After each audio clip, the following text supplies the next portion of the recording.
একজন মানুষ কিভাবে আশিকে রাসূল হতে পারে, কিভাবে রাসূলের প্রেমিক হতে পারে এবং চরিত্রবান হতে পারে, মোমেন হতে পারে এবং মৃত্যুর সময় আমাদের কর্মশেষে আমরা যেন ঈমানের সাথে মৃত্যু লাভ করতে পারে। আপনারা অবগত আছেন, মানুষের হায়াতি জিন্দেগি সমাপ্তির পরে তাকে প্রশ্ন করা হয়, মার রাব্বুকা ওমা দীনুকা ওমান নাবিয়ুকা আও মান হাজা রাসূল। তোমার প্রভু কি, তোমার দিন কি, তোমার নবী কি? 1,24,000 নবী রাসূলদের মাঝে হুজুরকে রেখে জিজ্ঞাসা করা হয়, কে তোমাদের রাসূল? এই ঈমানের পরীক্ষায় যারা জয়লাভ করতে সক্ষম হবে তারাই পরিত্রাণ পাবে, আর ঈমানের এই পরীক্ষায় যারা হারিয়ে যাবে তারাই ক্ষতিগ্রস্ত হবে, তারাই কঠিন আযবে গ্রেফতার হবে। সম্মানিত আশিক রাসূলের মুসলমানদের অবস্থা দেখলে মনে হয় মৃত্যুর অর্থাৎ অন্তিম সময় আমাদেরকে যে ঈমানের পরীক্ষা দেওয়া হবে, কি কি প্রশ্ন করা হবে, মনে হয় সেগুলো আমরা বলেই ফেলেছি। কোথাও এই আলোচনাই নাই যে মৃত্যুর পরে 3টা প্রশ্ন করা হবে, তোমার প্রভুকে, তোমার ধর্ম কি, তোমার নবীকে। কি আলোচনা আছে কোথাও? আলোচনা আছে বেহেশতের, আলোচনা আছে দোজখের, আলোচনা আছে বেশি বেশি সওয়াবের। এদিকে বোঝা যায় না লক্ষ্যভ্রষ্ট মুসলিম জাতি একদম লক্ষ্যভ্রষ্ট হয়ে গেছে। আপনার সারা দুনিয়ার বই বললে লাভ কি? সিলেবাসে ফেল করলে আপনার সিলেবাসের পরীক্ষায় যে প্রশ্ন আসবে সেগুলো না পড়ে সারা দুনিয়ার আউট বই পড়েন, লাভ কি?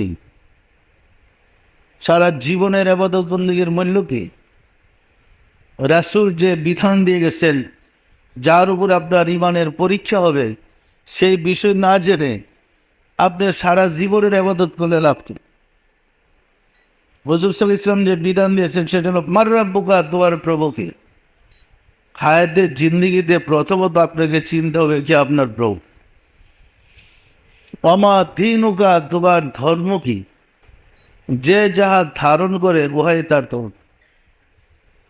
অর্থাৎ তোমার চরিত্রটা কি, শান্তির না অশান্তির? তুমি কি শান্তির চরিত্র ধারণ করেছো না সন্ত্রাসীর চরিত্র ধারণ করেছো? আমার দিন উগার অর্থ কিন্তু তাই, তোমার ধর্ম কি। ধর্ম কি দেখানো যায়? ধর্ম যে যাহা ধারণ করে ওই তার ধর্ম। চোরের ধর্ম কি বলেন তো? কুকুরের ধর্ম কি বলেন তো?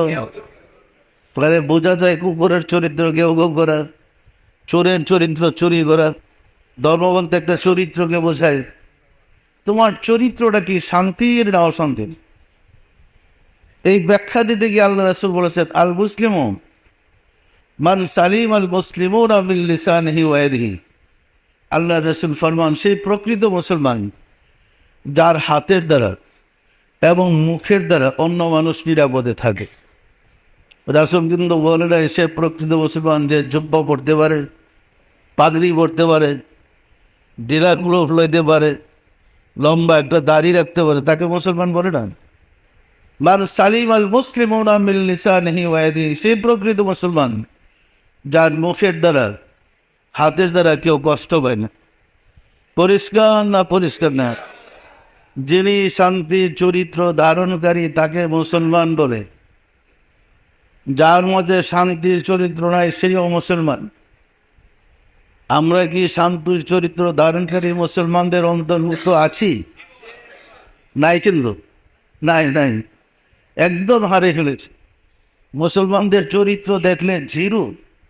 শান্তির চরিত্র আমাদের মাঝে নাই। আমাদের চরিত্র হলো ফতোয়াবাজি করে যুদ্ধ লাগাই দেব, আমার চাকরির রাস্তাটা সোজা করবো। কি সত্য না মিথ্যা বলেন তো? যেমন এক হুজুর পাশ করে আসছে তো চাকরি বেড়ে, কারণ ব্রিটিশ সরকার যেভাবে আমাদের সিলেবাসটা বানাইছে, এই সিলেবাস করে পাশ করে চাকরির কোনো সুযোগ নেই। আমরা মাদ্রাসা থেকে পাশ করলে কিন্তু চাকরি পেয়ে না, সিলেবাস পাস করলে কোনো ইন্টারভিউতে পাস করার যোগ্যতা নেই, কি তো চাকরিটা হবে কীভাবে? তখন খুঁজা বাইর করে দেখি কোনো মতে মোয়াজ্জেন বা ইমাম হইতে পারে, কি কারণ মসজিদ বিশ্বে না হলে তো ইমামও হওয়া যাবে না, কি তাহলে গ্রামে গিয়া গুতাগুতি লাগাই দিয়া মহল্লায় আর একটা মসজিদ বানায় ওটার ইমাম আমি হব, একটা চাকরির তো ব্যবস্থা হলো। এইভাবে কিন্তু ফেতনার সৃষ্টি শুরু হয়েছে। পরিষ্কার না পরিষ্কার না, অন্তত এই কথা মজনটিতে তো আমি নেতা হিসেবে ইমাম হিসাবে সামনে আসলাম, এই হুজুরা তো আমার মানে ওই লোকগুলা তো আমার কথা শুনবে।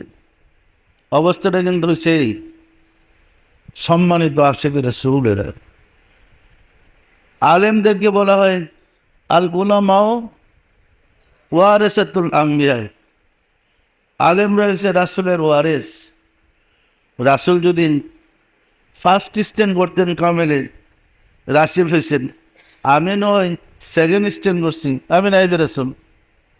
রাসূল ফার্স্ট ডিভিশনে পাস করছে, আমি নাই সেকেন্ড ডিভিশনে পাস করছি, আমি নাইবে রাসূল। এরকম কিছু রাসূল তো কিতাবই পড়ে নাই, রাসূল তো কালির কোনো অক্ষর স্পর্শই করে নাই। উনি নূরের জ্যোতিতে আলোকিত, উনি আল্লাহর নূরের আলোতে আলোকিত। যিনি নূরের আলোতে আলোকিত, তিনি কি অন্ধকার শিখতে যাবেন? আমরা কিন্তু গোড়ায় গেড়ে পেশা বলে রাসূল ছিলেন, পড়তে দেখায়, কথাগুলো ঠিক না। উনি বলেন বইস্তু মুআল্লিমান, আমি শিক্ষক রূপে প্রেরিত হয়েছি। যিনি শিক্ষক রূপে প্রেরিত হইলেন, উনি কার কাছে ছাত্র হইতে যাইবেন? উনি বলেন আমি শিক্ষক রূপে প্রেরিত হয়েছি। আল্লাহ ওনাকে শিক্ষক হিসাবেই পাঠিয়েছেন, তো ওনার শিক্ষক আবার কে? কি বোঝার ব্যাপার আছে না নাই? সম্মানিত আশিকের রাসূলেরা, উনি তো শিক্ষকই, সমগ্র সৃষ্টির শিক্ষক তিনি ছিলেন। উনি ছিলেন নূরের আলোতে আলোকিত। যিনি নূরের আলোতে আলোকিত, উনি কালির অক্ষর পড়তে যাবেন কেন? তা আমরা পেশায় পেশায় বলি যাতে খটকা না লাগে। জিবরাইল সিনার সাথে সিনায় বলে ইকরা পড়ুন, উনি বলেন মা আনা বিকারিন, আমি পড়তে বসছিল। অনুবাদটা করুন কি বলেন? অনুবাদ করার তার ভাষা পাইতেছিল। যদি বলি উনি পড়তে যান, এটা চরম বেয়াদবি। উনি বলেন আমি শিক্ষক রূপে প্রেরিত হয়েছি, আমি বলি কেমন? উনি বলে পড়তে যান এটা। তা আমরা পেশায় পেশায় বলি যে আমি পড়তে অভ্যস্ত নই, ঠিক এরকম বলি না। এই কথাটা কিন্তু সঠিক হয় না। কথাটা এটি সঠিক হয়, আপনি নূরের আলোতে আলিঙ্গিত, আমি কালির অক্ষর পড়বো কেন? ব্যাখ্যাটা কিন্তু এই হয়, যেহেতু বুখারী শরীফের প্রথম কিতাবুল ঈমানের হাদিস ওহীর সম্বন্ধে যে কথাটা বলছেন, জিবরিল এসে বলছেন ইয়া মুহাম্মদ ইকরা, হে রাসূল আপনি পড়েন, হে মুহাম্মদ তুমি পড়ো। রাসূল বলেন মা আনা বিকারিন, আমি পড়তে অভ্যস্ত নহি। আছে কিন্তু হাদিসটা, আছে না নাই? সম্মানিত আশিকের রাসূলেরা, ওনাকে কি পড়াবেন? আচ্ছা বলেন তো, হযরত জিবরাইল ইসলাম আল্লাহর নূরে রাসূল পয়দা, রাসূলের নূরে তামাম জাহান পয়দা। জিবরাইল কার নূরে সৃষ্টি? ছেলে পারে বাপেরে পড়েতে, কি অবস্থা কোন? কিন্তু তারপর তো আমাদের বলতে হবে, এ কিন্তু রহস্যই থেকে গেল। আর হাজার রহস্য জানলো খোলামেলা বললে একটা ব্যস্ত গেছি। কি বলছি আমার কথা বুঝছে তো বুঝেন নাই? আমরা পবিত্র পুরাণে যা গবেষণা করে দেখেছি, হুজুররা গবেষণা করেন, দেখা যায় আল্লাহ বলেন আমি নিজে রাসূল কাছে ওহী করেছি, আল্লাহ বলেন আমি রাসূলকে বলেছি, আল্লাহ বলেন আমি আপনাকে পড়াবো, আল্লাহ বলেন আমি আপনাকে গর্বের সাহায্যে শিক্ষা দেবো। এখানে কিন্তু জিবরাইলের কথা বলে নেই। অনেক আয়াত পেয়েছি, আল্লাহ বলে আমি পড়াবো। আল্লাহ যদি রাসূলকে পড়ায়, মধ্যে আবার কে যে পিছিয়ে গেল? বোঝার ব্যাপার আছে না নাই? সুতরাং তরিকতে সাধনা করেন, অন্তত আল্লাহকে তো চিন্তা করল, পরে জিবরাইলকে চিন্তা। কে? সম্মানিত আশিকের রাসূলেরা, আসলে অবিশ্বাস্য হলেও সত্য, আমরা যেহেতু রাসূল থেকে অনেক পরে আসছি, আমরা রাসূলের জমানায় আসে নাই। আমরা যখন আসছি বাংলাদেশে বাংলা মায়ের বলে খুলে এবং আমাদের মাতৃভাষা বাংলা, এরপরে আমরা রাসূলের চেয়ে প্রায় ১,৫০০ বছর পরে আসছে। আমাদের পক্ষে হুজুরের বাড়িগুলোকে বিশ্রে বাইর করা যথেষ্ট কঠিন। কঠিন না সহজ বলে তো এই আমি যে আপনাদের সামনে কথাগুলো বলছি, আমার আড়ালে গিয়ে আপনারা আমার কথাগুলো শুনে ব্যাখ্যা করেন, ওইতে আমি যা বলছি বাড়াইবেন, না হয় আমি যা বলি নাই তার সংযোজন করবেন। ক্ষোভও কিন্তু আমার কথা বলতে পারবেন না। তো বিজ্ঞানের উন্নত যুগের সুবিধা হচ্ছে, যেহেতু ক্যাসেট আছে, ক্যাসেটটা সাইডে দিলে খুব বাঁচতে থাকবে। কি সত্য না মিথ্যা বলেন? ওই যুগে তো ক্যাসেট ছিল না। হুজুর যে বাড়িগুলো দিয়েছেন, বাসায় গিয়ে এটা বর্ণনা করছে সাহাবীরা, তিনি তার ছেলের কাছে, সে তার ছেলের কাছে, সে তার ছেলের কাছে যাইতে দেখেন ২০০ বছর পরে আবু হুরায়রা সংকলন শুরু করেছে। ২০০ বছরে কত পুরুষ চলে গেছে। তবু সেই কথাগুলো ঠিক রাখা সহজ না কঠিন বলেন তো? ভীষণ কঠিন। হয়তো কেউ বাড়াইছে, কেউ কমাইছে। ইমাম বুখারী বলেন, আমি একটা হাদিস যার কাছে শুনেছি, আবার ওই রকম হুবু আরেকজনের কাছে গেছে, সে যদি হুবু এরকম বলছে, কিংবা দু একটা শব্দ ব্যাসঙ্গল এটা বাদ দিয়ে দিচ্ছে, ওইরকম ৩-৪ জন মিলে যখন দেখছি যে একরকম হচ্ছে, তখন আমি মনে করছি এটা সহিহ হাদিস। আবার গল্প আছে, মশহুর আছে, যে উনি হাদিস সংকলন করার সময়, লেখার সময় উনি মোরাকাবায় রাসূলের সাথে যোগাযোগ করে জেনে নিতেন হাদিসটা সঠিক আছে কিনা।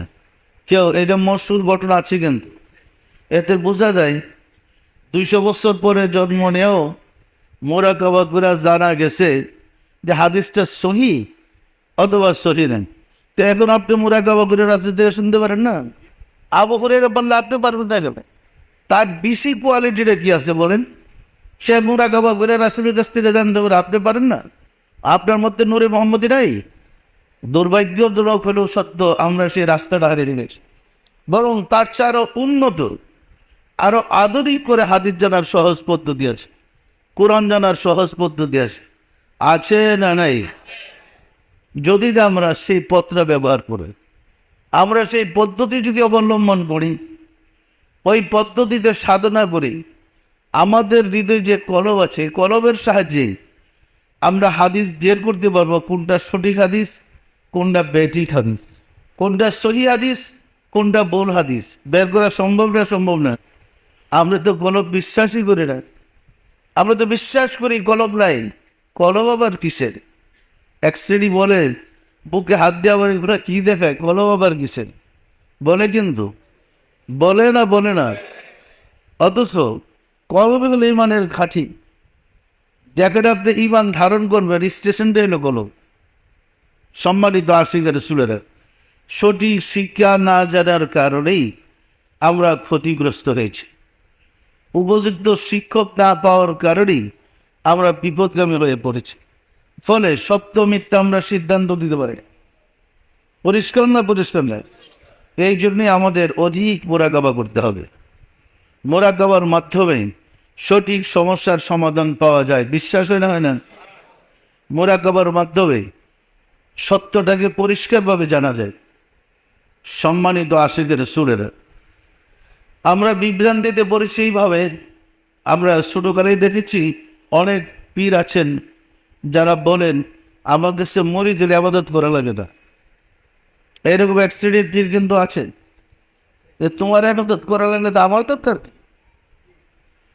আমার মুর্শিদ পীরানে পীর দস্তগীর সুলতানুল মাশায়েখ সুলতানিয়া মুজাদ্দাদের তরিকার ইমাম শাহ চন্দ্রপুরী রাহমাতুল্লাহের দরবারে যাওয়ার পরে বাস্তবেই বুঝতে পারলাম, উনি প্রায় বলতেন, যিনি উপযুক্ত শিক্ষক তিনি ছাত্রকে উপযুক্ত করে ছেড়ে দেবেন, যেন ইমানের পরীক্ষায় ছাত্র নিজে উত্তীর্ণ হইতে পারে। আর যিনি উপযুক্ত শিক্ষক নন, তিনি ছাত্রকে যোগ্য করতে পারে না, ফলে নকল করতে গিয়ে সেই জেলে যায়। সত্য না মিথ্যা বলেন? যিনি উপযুক্ত শিক্ষক, সে তো মুরিদকে ইমানদার বানাই দিবে, কোর্স করে দিবে, যেন সেই ইমানের সাথে পার হইতে পারে। পরিষ্কার নয়? ফলে আমরা তো এমনি ফাঁকিবাজ। আবার সুযোগ পেয়েছি যে পীর ধরলে আর আবাদত বন্দেগী লাগে না কি? আমরা প্রয়োজন মনে করি না, আবাদতের দরকার আছে, যা আছে বাবাই করে দিব বলি, কিন্তু এই ধারণাটা মস্ত বড় ভুল। আমাদের তরিকতের নিয়মিত আপনাকে কোর্স করতে হবে, আমল করতে হবে, প্র্যাকটিস করতে হবে।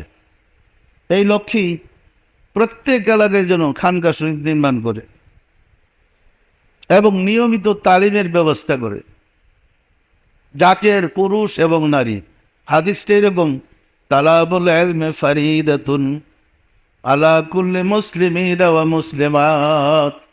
প্রত্যেক মুসলমান নর ও নারীর উপরে আল্লাহকে জানার বিজ্ঞান শিক্ষা করা ফরজ, আল্লাহর পরিচয় লাভ করা ফরজ, আল্লাহকে চেনার পরিচয় লাভ, আল্লাহকে চেনা, আল্লাহকে জানা, আল্লাহর পরিচয় লাভ করা ফরজ নারী পুরুষ সবার। কারণ নারী পুরুষ সবাইকে ইমান নিয়ে কবরে যেতে হবে, পরিষ্কার না? পরিষ্কার নাই। সুতরাং যে বিদ্যা শিক্ষা করলে আমি ইমানদার হব, যে বিদ্যা শিক্ষা করলে আশিকে রাসূল হব, যে বিদ্যা শিক্ষা করলে আমি রাব্বুল আলামিনকে পাবো, সেই বিদ্যা শিক্ষা করা ফরজ না? ফরজ না? সুতরাং আমাদের প্রত্যেক নারী এবং পুরুষ সবাইকে অন্তত তরিকার কোর্সটা কমপ্লিট করতে হবে। প্রতিনিয়ত রুটিন অনুযায়ী আমরা ফজরে কি আমল করি, জোহরে কি আমল করি, মাগরিবে কি আমল করি, এশায় কি আমল করি, রহমতের সময় কি আমল করি, নারী পুরুষ সবাইকে শিখতে হবে। শিখতে হবে না? হবে না?